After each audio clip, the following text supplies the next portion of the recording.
Bonjour et bienvenue dans notre nouvel épisode du Boost Mind. C'est une initiative pour nous aider à transformer et booster notre mentalité afin de devenir des personnes efficacement productives et des leaders inspirants. Aujourd'hui, nous allons aborder la rubrique décryptage d'un personnage biblique.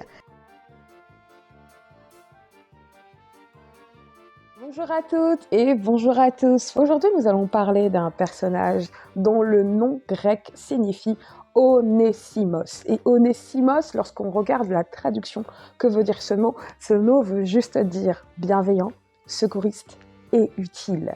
Alors, la première fois qu'on est en fait en contact, la première fois que l'on voit ce nom, c'est dans le livre de Colossiens, chapitre 4, verset 9. Il s'agit de l'apôtre Paul qui est en train de s'adresser justement aux chrétiens de Colosse, la ville, et il est en train de dire « J'envoie avec lui », donc j'envoie avec mon fils spirituel Onésime. Et lorsqu'il parle de Onésime, il le décrit comme quelqu'un de très cher, il le décrit comme un fidèle frère, et il le décrit comme faisant partie des nôtres, des vôtres, donc des habitants de Colosse.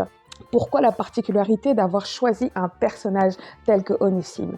Lorsque l'on parcourt les Écritures et on va dans le livre de Philémon, on se rend compte en fait que Onésime n'était pas un fidèle frère ordinaire. Onésime était un esclave. Et je me suis posé la question de savoir, mais comment ça se fait que l'esclave de Philémon puisse être appelé très cher frère, fidèle frère, et puisse faire partie justement des compagnons d'armes de Paul, de l'apôtre Paul?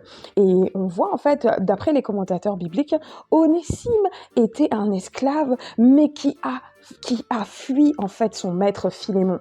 Et lorsqu'un esclave en fait fuyait en fait son maître dans l'ancien temps, on nous dit en fait que pour ne pas être considéré comme fugitif, il devait aller se réfugier dans la maison d'un proche. Et que représente en fait l'apôtre Paul pour Philémon? L'apôtre Paul pour Philémon représente un mentor, représente justement une autorité, et l'apôtre Paul appelle Philémon comme étant son ami. Onésime a quitté en fait le revêtement, le manteau d'esclave pour être considéré comme frère lorsqu'il s'est converti.